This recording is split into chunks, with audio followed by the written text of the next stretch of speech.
You all are in for a treat. We are so glad that you are here. Thank you for listening. We need you to rate, review, and subscribe. If you listen on iTunes or Spotify or any other podcast app, please leave us a rating or a review. And if you watch on YouTube, please subscribe. We need your help. We are continuing to build our viewers and listeners, but we are not finished. We want some more, and we appreciate you helping us by doing that. We have some very special guests with us today. We are making good on our promise of Listener of the Year. Well, our contest award winner. She did all the requirements and she passed. She exactly that. Did all the requirements. And we have Miss JoAnn Armour. So we want to, before we continue with our spiel here, we want to say thank you and her husband Russell for being here. Miss JoAnn won our contest, and she is in the hot seat for better or worse. She asked if she could just have a Starbucks gift card, and we said, "Oh no, you are coming on." I think it was rigged. I know who picked the winners, and I'm going to say it was not rigged. So that's our story. We're sticking to it. But so I say that to say thank you for listening. And when we have these contests, Miss JoAnn is example number one that we will follow through on what we say. So, or we will try our best to do that. So please make sure that you're listening. You are participating in future contests that we will have, and we will have future contests. We may or may not talk about that this week, but hit us up, YouTube, Spotify, iTunes, wherever you happen to listen. Make sure you rate, review, subscribe. You can reach out to us at email podcast@parkwaybc.net. That is podcast@parkwaybc.net. We want to hear from you. We had picked up another new country, Nepal. Wow, that's awesome, Ryan. If I told you I would give you $1 right now if you could point Nepal out on a globe, would you be able to do that? No. Unfortunately, any idea where Nepal, like what part of the world Nepal may be in? You're going to make me look dumb. I only know because of a movie. Well, we know Ryan doesn't watch movies, so that's not helping him. Very true. I'm assuming east, so like Europe area? Close. General direction. So, I mean, he said east. From where we are located, that is moving in the right direction. But if you stopped in Europe, you would stop a few thousand miles short. Am I way off? Where exactly is it? So Nepal is by India. Do you know where India is? Yeah. That was not a confident answer, but we're going to give you credit. So it's east. Nepal is by... Answer is, what is east? Have you ever heard of Mount Everest? Yes. Mount Everest. So Mount Everest is in Nepal. Okay. So we may have someone sitting in the base camp of Mount Everest right now listening to this podcast. That would be too cool. Or on top. I mean, I would like to think on top, but, you know, in all reality... base camp may be more... Can we have a Zoom call with this person if they're on top? Yeah. I'm good with it. But I'm sure they're worried about, breathing and stuff up there and getting back down the mountain. But reach out to us, podcast@parkwaybc.net. We want to hear from you, and we'd like to talk about you, give you a shout-out like we did Silvio last week. And, let us know what you want to hear about. New episodes come out every Monday. Check out our Instagram. We may have some behind-the-scenes stuff on there, geography with Ryan. Let's see. That could be a new segment. Story time with Russell, geography with Ryan. So, but awful. We have our contest winners here, our grand prize winners. We drug them in. I think they're going to have a great time. I think they're going to share some great things. But first, we need to share with them congratulations, because yesterday was their anniversary. And how long was... I don't want to say the wrong number. I did that last week. 59. That's awesome. Congratulations. Yes. I said the wrong number with Rudy last week, and he jumped on me, so I'm not doing that again. But Rookie. 59 years, yeah. Right. Richard Petty, 43 years. Never forget that. Yep. And then today, while we're on the anniversary train, Yep. Ryan and his lovely wife, Dawn, today is their anniversary. Yep. Congratulations, Congrats. buddy. Whatever camera's on me right now. Happy anniversary, babe. Love you. Whichever one you look at, but you need to look at one. You're going back and forth. Probably that one. would be Yeah. the- She I'm said, going right at the one right at me. So, I mean, if you want your close-up camera, it's this one right Oh, here. that's it. Okay. How many years? Good old 9 years. 9 yeah, years. she said you were going to take her to Taco Bell. Taco Bell. Deal. Deal. I'm going to bet she's not going to wait for you to finish recording tonight No. before she goes to eat. No. Yes. No. Yeah, that's year 1, maybe 2, but 9, no, Right. you're on your own. She said, "I'll see you at home. You can see the wrapper in the trash can." I'm also a little bit offended that Ryan doesn't know which camera is his close-up camera. Well, I we mean, moved it a little bit, so I was thinking where it was on them. So it's been several episodes. I guess he hadn't watched the last several episodes. So You know, whatever. It's all right. It's Ron, you know. yeah. I was He's hoping busy. it was more on them. Well, we know he wasn't watching movies or nothing, catching up. Hey, will you bring my movies back if you're not going to watch them? I am watching them, just slowly. Okay. So since you watched the first couple, Yeah. that was You want those back? That was. I think you brought those back, but Did I? Yeah. okay, that was in June. Yeah, it's been a while. This is now October. Yeah, I haven't watched any since then. So there we go. Now the truth comes out. There we go. I'm going to lose my movies. I'm going to have a yard sale in the summer and sell my movies. Anyway, so let's move on to some important stuff. We have, again, JoAnn and Russell Armour with us, and 59 years of marriage. And that is very impressive. I don't want to make you feel old, but You don't have to. We are. Yeah, right. I looked in the mirror. so I meant to say earlier too that we were gonna see who spoke fewer words, Russell or Christy, during their respective episodes. I think we Christy's have won. a winner. Yeah, Christy's. yeah, Russell might have beat her Yeah, already. Yes, might have. He did. But Russell said he's here for support, and JoAnn's doing the talking. But we'll see if we can't pry a story out of him or something. But 59 years of marriage. The three of us, none of us have been alive for 59 years. That's right. You have been married longer than we've been alive. We dated 4 years before that. Wow. Nice. So why don't you tell awesome. us a little bit just how you met and what that was like back in the 50s. good old days. Back in 1959, we met on Hillbilly Day, which y'all don't know anything about, in Madison. I was 15 and he was almost 19. And we met and fell in love, and I said that night I'm going to marry him. Oh, But 4 years later, I'll break up. You know, you got to break up so you know what you want to do.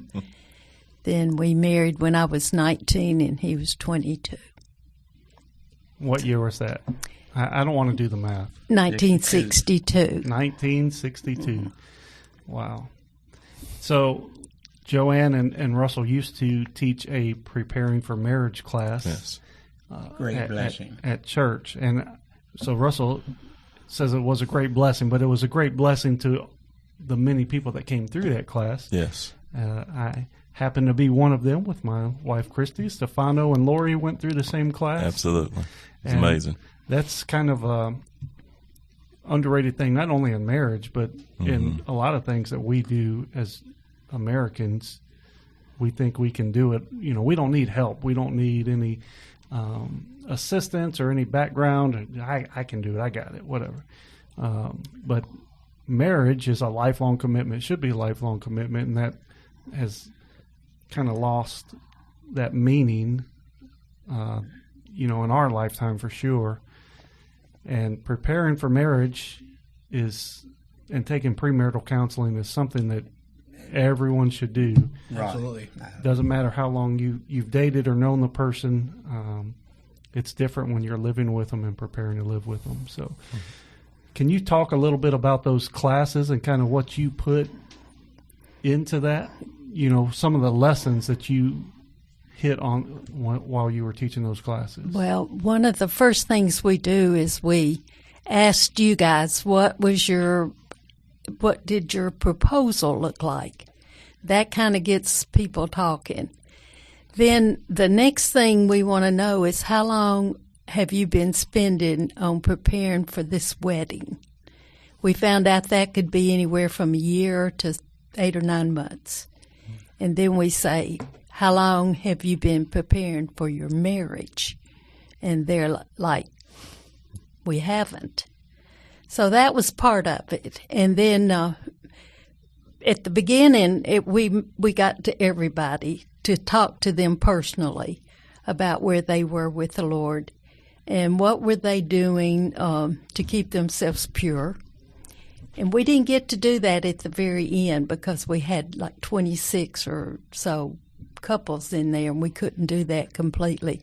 But that was very eye-opening, and it made them think about what difference does that make? And it makes a difference. So the class was usually always started at Valentine's Day, or that week of Valentine's, and I think it meant as much to Russell and I as it did to the class, because it helped us to realize what an awesome thing it was to be married and to stay married. If someone's planning on getting married, if they get engaged or working on engaged or recently engaged, what would be one of the first things you would tell them to help kind of prepare them and get them to think about what's coming up with marriage? The first question we always ask is, do you have a relationship with the Lord? Sometimes they do, sometimes they didn't. We had pregnant couples there that I said, if you would abstain from that until after your marriage, God will honor that. And I've been called a hypocrite. I've been called, because they don't realize that it's a God-honoring thing to wait. And you don't hear that like we did even 20 years ago, that kids are waiting. We did, but it was a different generation. Right. Mm-hmm. At 19. And all we knew to do at 19 was we got married. I brought Randy home, my first child, on October 3rd, and October 5th was my first wedding anniversary. So, that's what we did. We got married, we had babies, and we went along. Now, that's the good part. We always, Dad always took care of the bills and done that, and Mom done the housekeeping. It was just the way it was. So that was my perspective from my part of the thing. And so I had to work, sometimes 2 jobs or whatever, and always come up a few dollars short, But anyway, that was where I was striving for. Sometimes when you've got 2 small kids at home, and by the time you work in some of your buddies and you go bird hunting or something, and sometimes you leave your wife out. And I was guilty, but anyway, and it caused some friction down the road or whatever, but I wasn't good. My family wasn't really sentimental. We was more on the conservative side. We didn't buy a dozen roses, and her family, they Still. Still ain't got a dozen roses. But anyway, it's important to pamper them a little bit every once in a while and make them feel special. And I wasn't good at that. So it was my expectations, if I took care of everything, physically and cut the grass and done all that, everything was good. But it's adjusting when you got 2 small kids and you come in one morning and they got cream of wheat or something or oatmeal on their head. it's been, so it's a growing process, and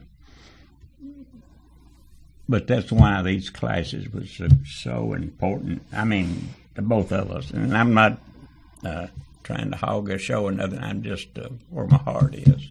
When you marry somebody, you marry their family.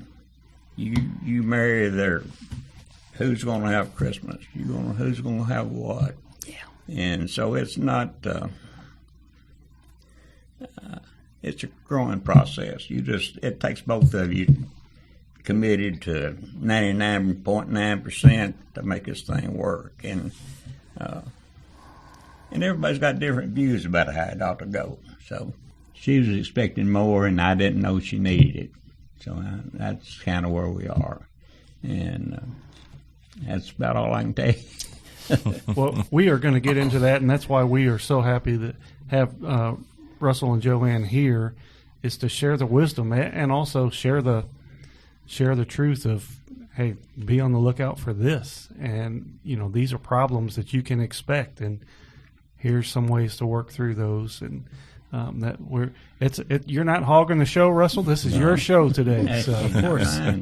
And we'll get that microphone straightened out. We'll move it for you. You got the good microphone because you can sit back. I'm going to come adjust it for you. You don't even have to sit fine. up here. I can lean up. Yeah, no, we're going to let you relax. So, Ryan, since you don't watch movies, there is one from way back called The 7-Year Itch. 7-Year Itch. Okay. And it was a couple that in about their 7th year, they wanted to be single and do. Yeah. So that's real. And you're 9 years, so you be careful. Over the 7-year itch. Yeah, you're open to. We're succeeding. There's no deadline on that. Right, of course. But we were in a really hard place. We didn't have money. He was working all the time. But Jean McLaurin, who just passed away here, a member of our church, her and another lady, Faye McMillan at Two Rivers, had a class, How to Be the Wife of a Happy Husband. Now, we had been, probably 7 or 8 years out there. American Legion, drinking, doing all these things that come along with that. And I had come in one afternoon and said, I want a divorce. And Russell said, well, I can't make you happy. I can't do any more. So there we were. And going to Two Rivers at that time was a growing church. And it was just kind of a last-ditch effort because, honestly, we couldn't afford a divorce. We'd have had to just put something down the middle of the house and live on two different sides. So I went to that marriage class, and at that time we had boom boxes. You remember them? A little cassette player. Ryan may not, but Stefano and I do. It's well aware. Stop that. Well aware. Well, I had the boom box. And they wouldn't let me leave that at church because after the first class, I thought, I'm not doing this. And they said I had to come back for 10 weeks, 10 lessons, and do that. So I did.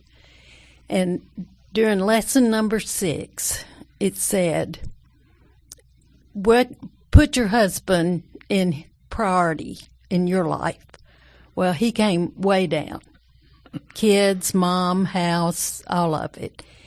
And it said, now I want you to go home tonight and do something for your husband, just that would be strictly for him. Well, this is not something y'all going to be familiar with. But back then, if you got a hole in your socks, you put a light bulb in there, and then you darn those socks. You didn't just throw them away. So I sit there and I thought, okay, I'll do it. And I sit there darning those socks, and Russell, in my heart, went from down here to up here, and I just was weeping. So that was where the turning point came from me in the marriage. About how long had you been married at this point when you were seeking a divorce? About 8 years, 8 or 9 years. I think our kids were in 5th grade. That would have made Randy about 8 or 9. And, we had partied so much during that you just don't get, we weren't going to church. We had never been to church together as a couple. So this was new. And when I got to Two Rivers, I got into precept, and I started finding out what being with God really meant. Right. And Malachi 2:16, when I heard that, God hates divorce, I thought, okay, now, and I would tell y'all in this class, if you'll just say divorce is not an option, you will work through it. You'll make things change if you have no option. So we kind of went through that for several years before we changed into. We still would go to marriage classes. Don't think that you've got it made, even at 20 years. Mm-hmm. Yeah. Precept was great. Yeah. We went Chattanooga. We went to a couple of marriage counselors. She would pick out something that would enhance our marriage. I'm not much of a shopper to shop around and find these things or whatever, but she's a pretty good organizer. So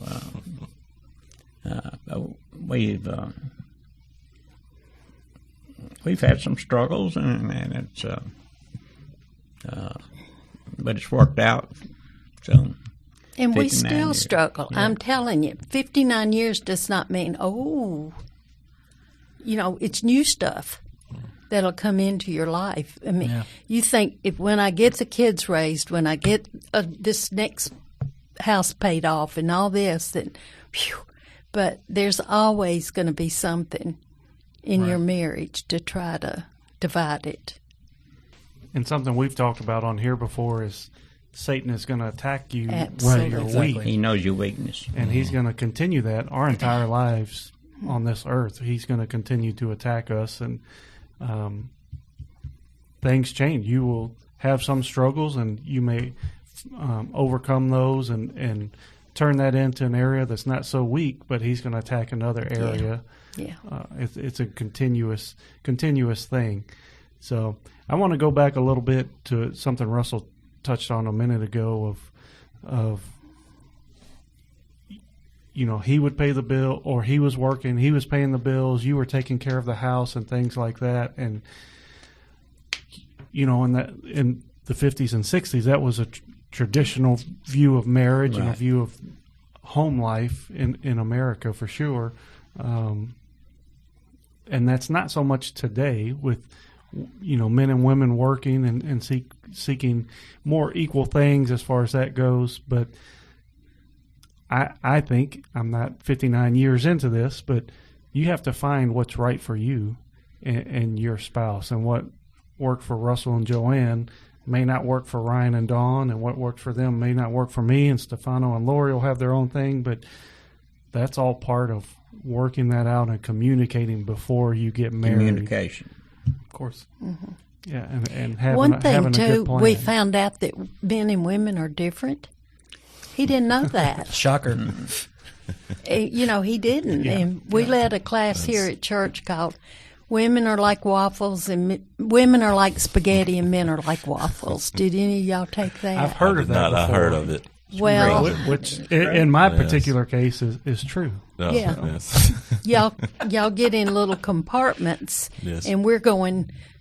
Everything's intertwined and interconnected, and one thing affects another, and that's truth. That's all I can say. That is truth, right there. People, I hope you are listening to what Russell and JoAnn are saying. Hope you're taking notes. Please take notes. Watch this 2, 3, 4 times. Yeah. And I mean, I feel like I'm back in that preparing for marriage. Christy's going to tell me, "Hey, did you watch that episode again? You need to go watch it. Listen to what you said yourself." We're only 20-something minutes into this episode, and it's already,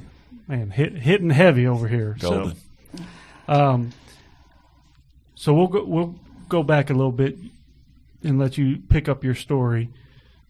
Been married, had some issues, were seeking divorce, and now you're in church. You've started in church, and you started picking up some classes, attending classes, and wanting change, darning socks, and you felt a change in your heart. Exactly. But something else you said is you felt a desire to change, but that took a while. Was not an instant thing. Took years. And can you kind of pick up on that? And where did you go from there? And what changed? Well, this is something I really hoped I wouldn't forget to say. I started to church with the kids, and Russell worked DuPont shift work. So maybe once a month he could go to church, and maybe he wouldn't. So I learned how to punish him for not being what I wanted him to be. So on Sundays, I'd take the kids, and I was the good guy, and I'd go home, and I thought, I'm not cooking for him. I'm not, that's just something that I remember me doing. But you know what happened was Russell never changed. God changed me. So if you have a spouse that's not what you want them to be, don't worry about them. Let God take care of them. If you get right with God, and that's what I did. I got myself right with God. And when that happened, he did change. I quit all the foolishness. And I think that's where you got to look at. When things aren't right, look to yourself. And, I told you I know nothing about sports. But when you said Satan will attack, I have one illustration. If you're a Titans football player and you're on the bench, nobody cares.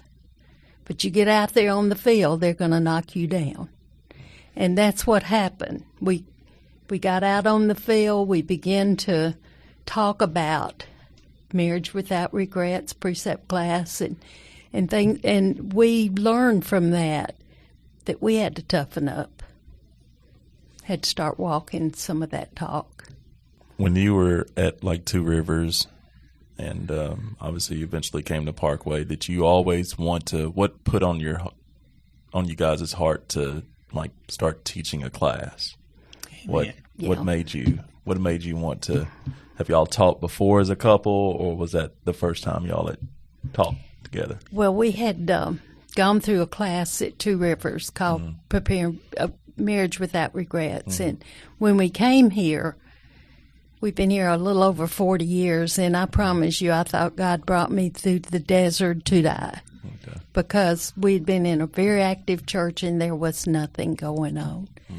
So then Rick and Ann came, Barclays, and they had done precept. So Rick and I did a precept class. I took the women, he took the men. And I think that, from that, I think when you almost lose the best thing in the world and God opened it up, I can't take credit for any of that. I just know that what he did for us saved our marriage. And you've already said it, God needs to be the center and the focus. Got to be. Just like Satan attacks us where we are weak, God is going to give us what we need individually and as couples, because what Christy and I need may not be the same thing as what you two need. So he's going to build us up in the way that we need to be built up.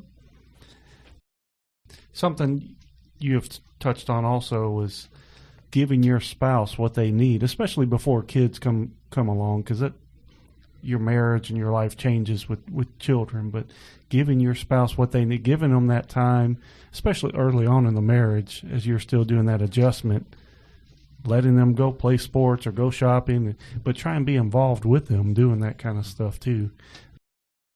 And just learning your new normal, because it's going to be a new normal. So I've heard the expression that you need to continue to date after you've been married, and no matter how long you've been married, continue to date. Is that something that you all would agree with or not? And what's a way that maybe you do that? Well, we don't do anything. Got some friends that still date. Friday night's date night. Yeah. We don't have a specific time that we do something every week. Right. For a while there, it was a big deal. We go to Checkers, woo, but Watch your cars go by. yeah, those kind of things. But you would think dating 4 years, when you got married, it was going to be just continuing, and it's not. I remember 3 weeks after we were married, I thought, what have I done? And we had known each other since I was 15. So you just, right now, there's a book I give people when they're married 50 years. If I'm around, you'll get one. It's called Older Love. And this is the best part of our marriage right now.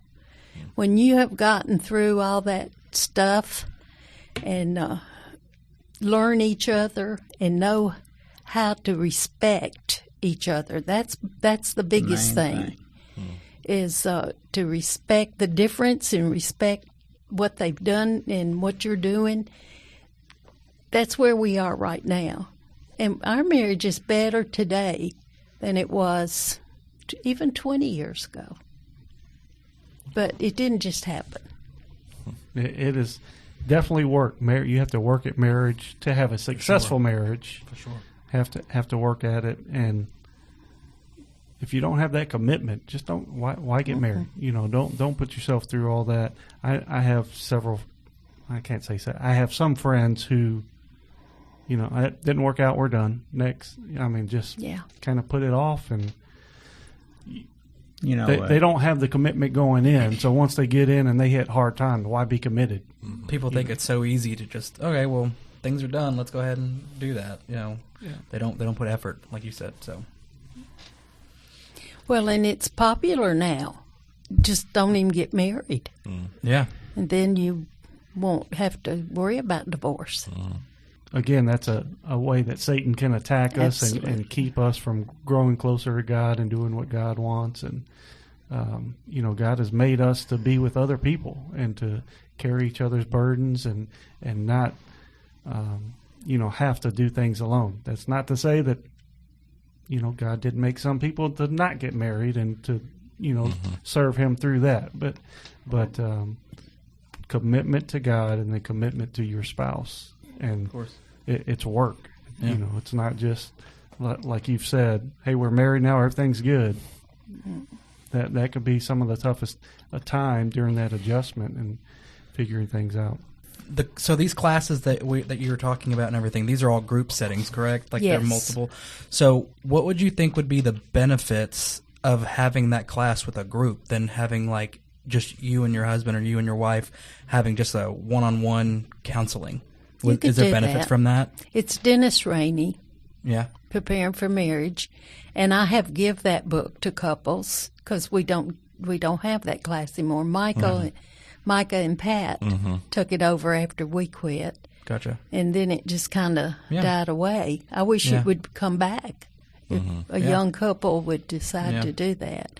But you need somebody y'all's age to lead this thing because we're not in the know anymore. So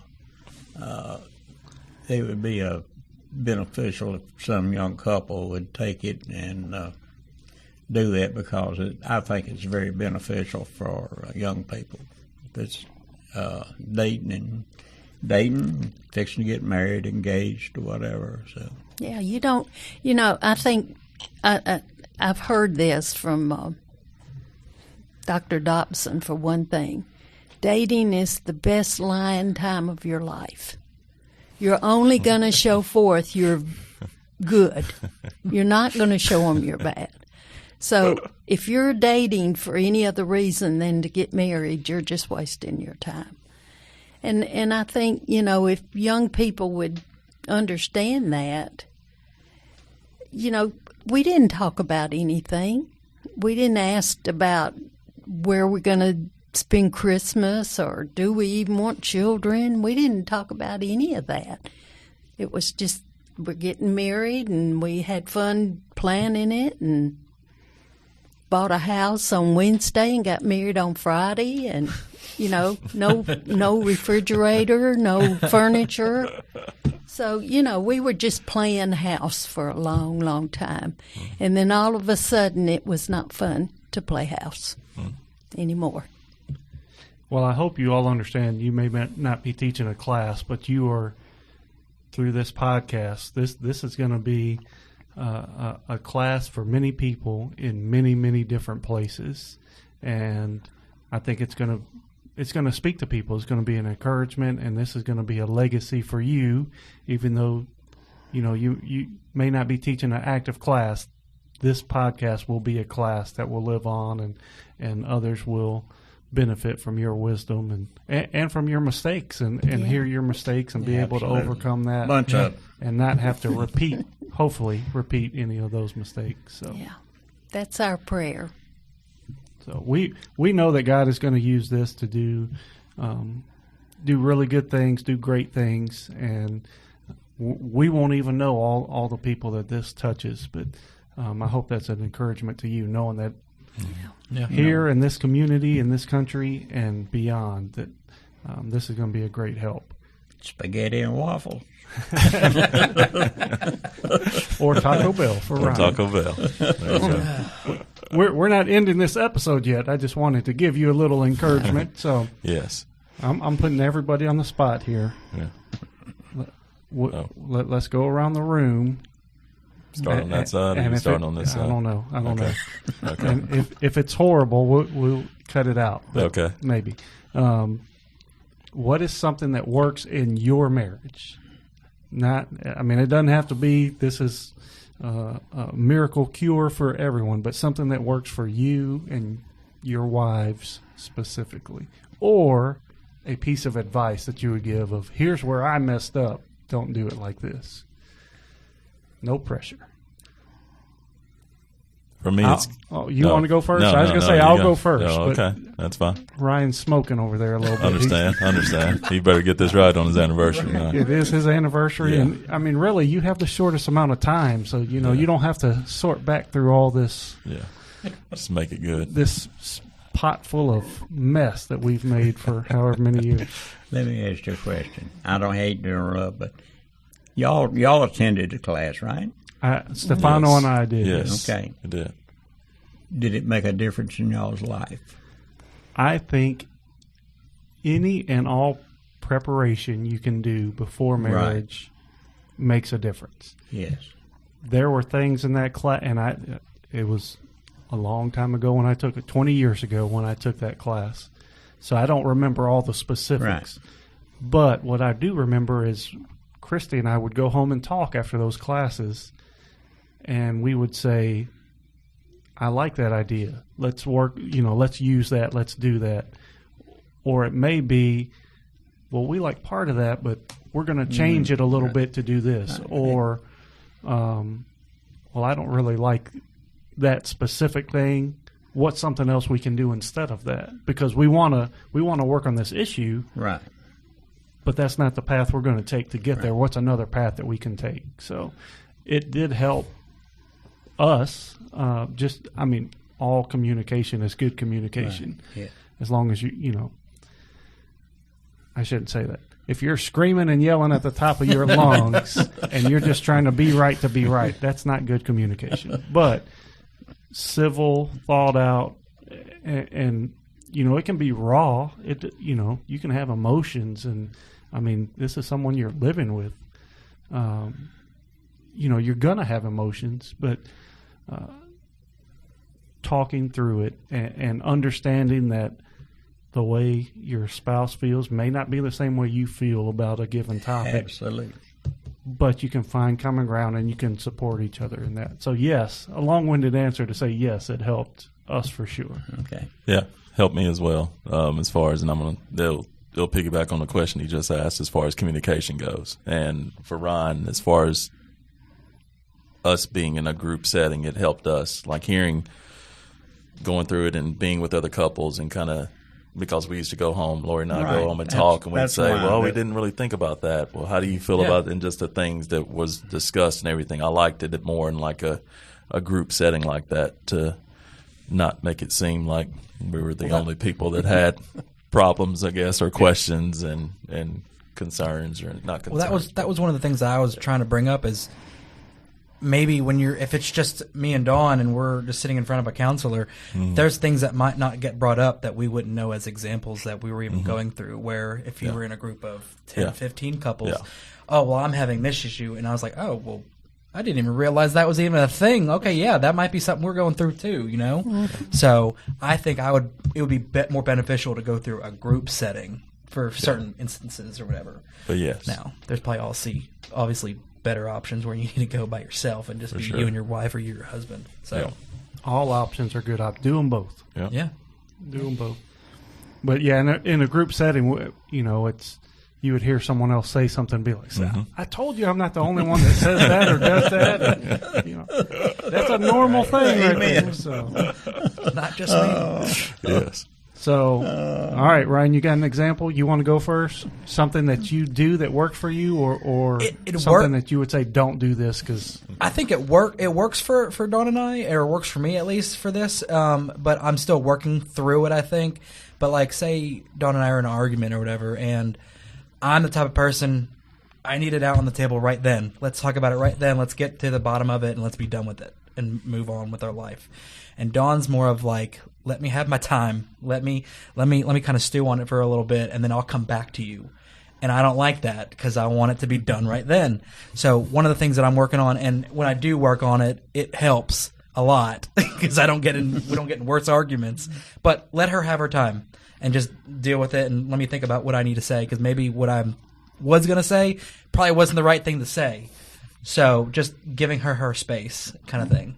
So, and like I said, I still work on it every day. But that comes from knowing her, and I'm sure you guys have talked about that, and you know, just knowing what she needs and being open to what she needs. It sounds like, of course, yeah.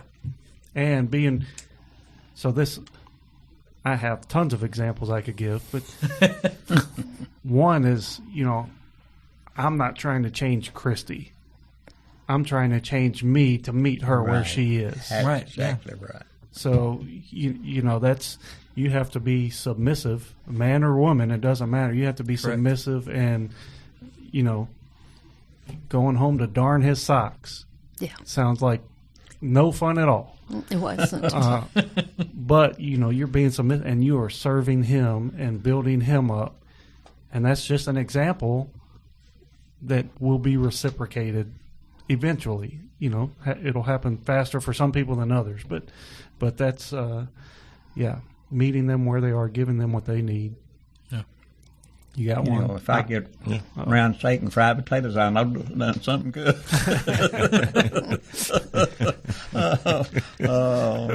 She's loving on me. There you go. I need to get some of that action right there. Fried potatoes, that sounds good. Mine is kind of piggybacking off of what Ryan said. Just Lori, whenever we have a discussion about something, Lori's more like, let's talk it out.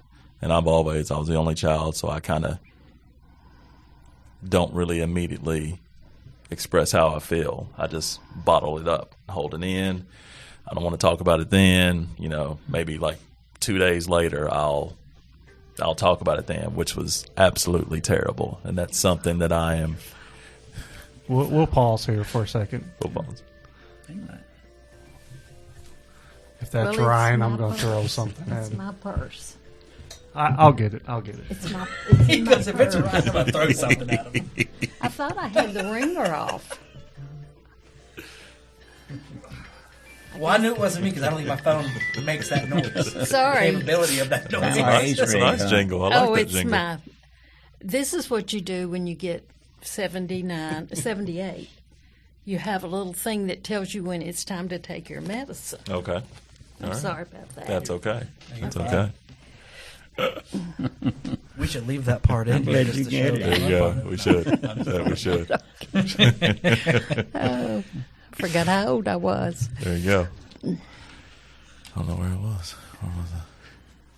So yes. You hold stuff in. I hold stuff in. So and that's something that I'm not by any means good, and you can ask Lori. But I've learned over the years to talking things out, not letting things like stew inside you.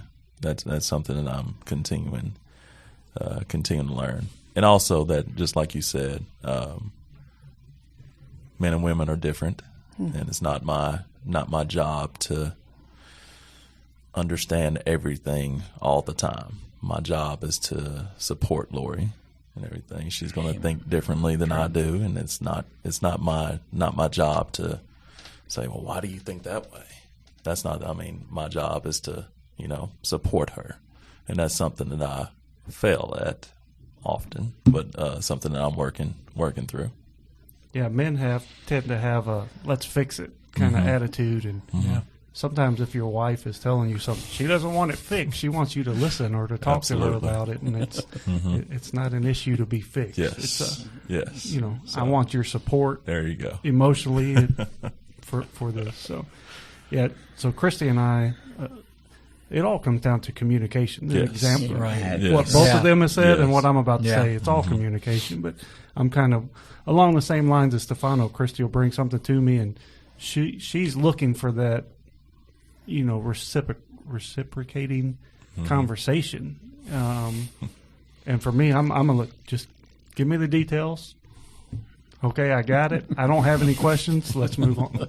I'm not one that, my first response is not to have a conversation. Just tell me what you need to tell me, and we're going to move on.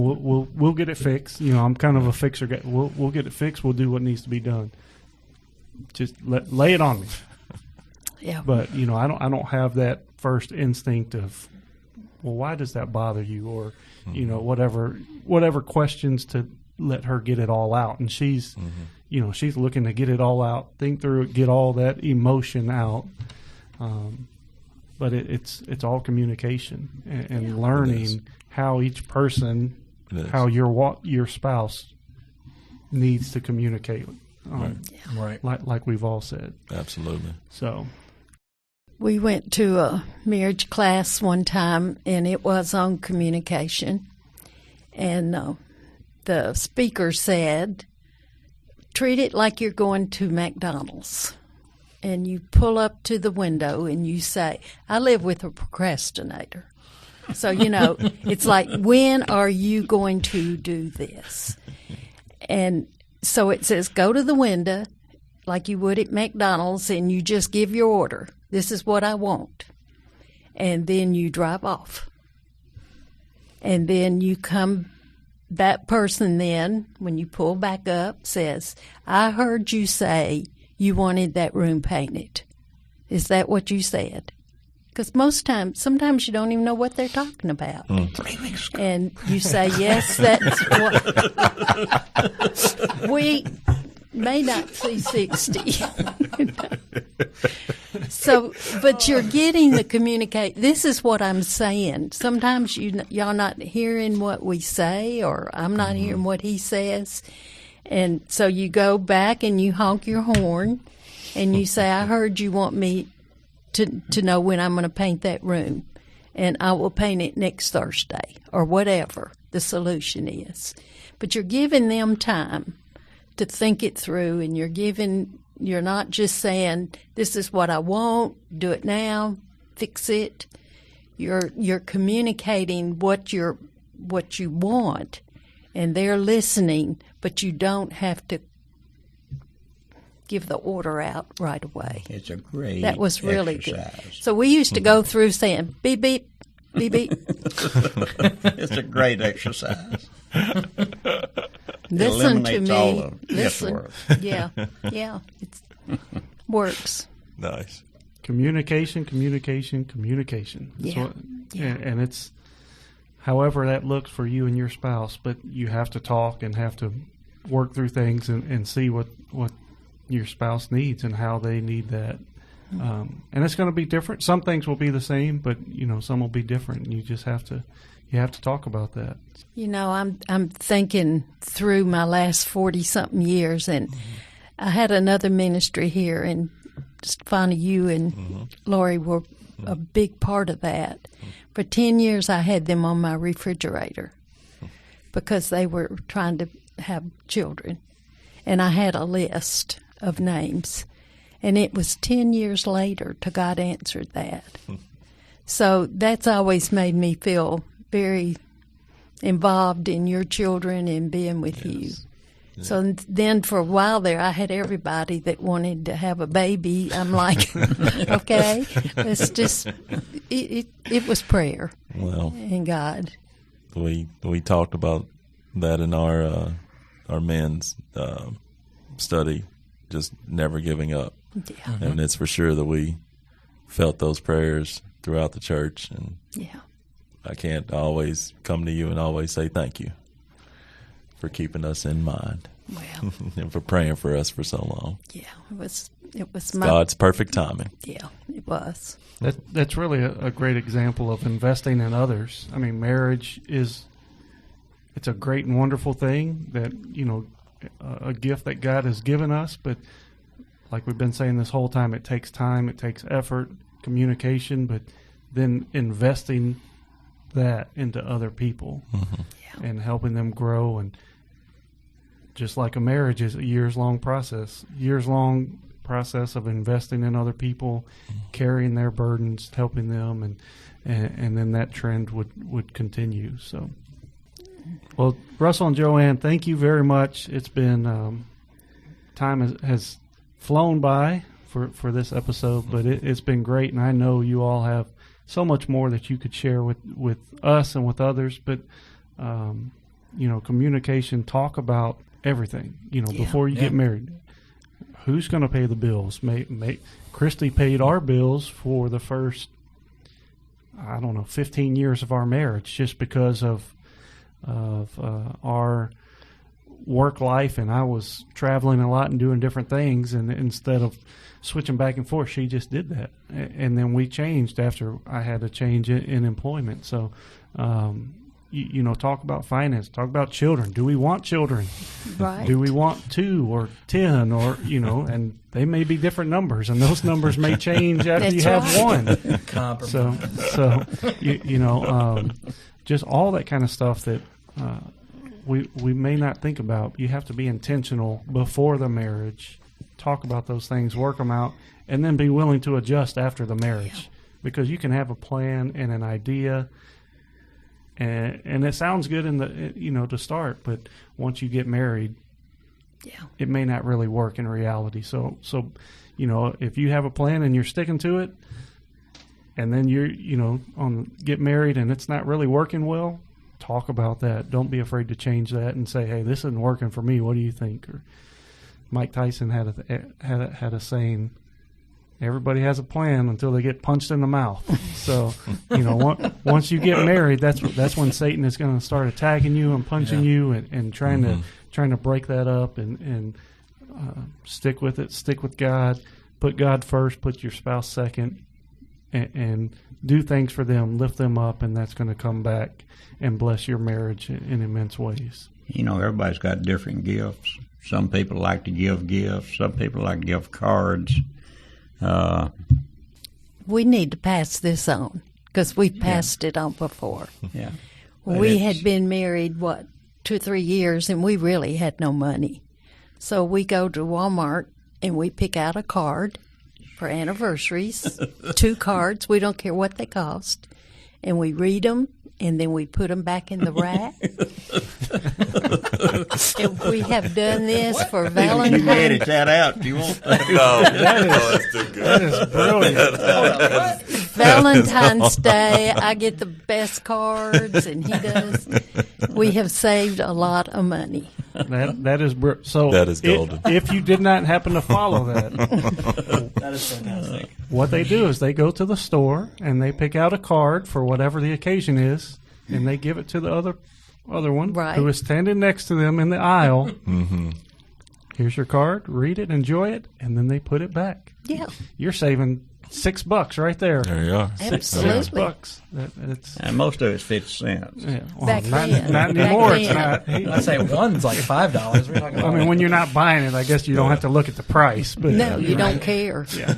Let me get that shiny one over there. I'd Looks say like a mini book. That is great. That's awesome. So thank you very much for being here. Yes. this is I truly believe this is going to bless a lot of people and help a lot of people, and someone is going to watch this or listen to this and I say, hope somebody watches it and steps up and does a class. Yeah, I really do, I do because too. it's there's a lot of need. Yes. and someone may Right. not do a class, but this is going to change someone's household. It's going to change their life and change their marriage. Oh. And someone's going to listen to it and say, "Look, I told you I wasn't the only one that did that." But I think Stefano is going to send us out today with the Bible verse. Yes. And just thank you both. Y'all might not know the impact that y'all had, and by doing that class, and just the things that we learned as a couple, and just about ourselves and communication wise. But just thank y'all for y'all's heart and passion for that. Really, we're blessed, and we continue to be blessed by that. So I'm going to read a little bit from Colossians. It's Colossians 3, 12 through 14. Therefore, as God's chosen ones, holy and dearly loved, put on compassion, kindness, humility, gentleness, and patience, bearing with one another and forgiving one another if anyone has a grievance against another. Just as the Lord has forgiven you, so you are also to forgive. Above all, put on love, which is the perfect bond of unity. So that goes hand in hand, those qualities in a marriage. So just thank you. Thank you for being here. Thank you for listening to GPS to God. Please make sure you rate, review, subscribe, tell others. If you got anything out of this episode, make sure you pass it along, just like we were talking about earlier. Help other people out, help yourself out, and we'll see you again next week. Okay. Yay. This is going to be It's over. this is going to be the class Made that keeps on giving. awesome. You taught this class one time, and it's going to be retaught. All I can tell Time you after is your time. wives are going to hear this, all three of them, Right? and they're going to say, "See, I told you, I told you." Thank you for listening to GPS to God. Please leave us a rating on iTunes and also subscribe on YouTube. And hit the bell if you would like to receive notifications when new episodes air.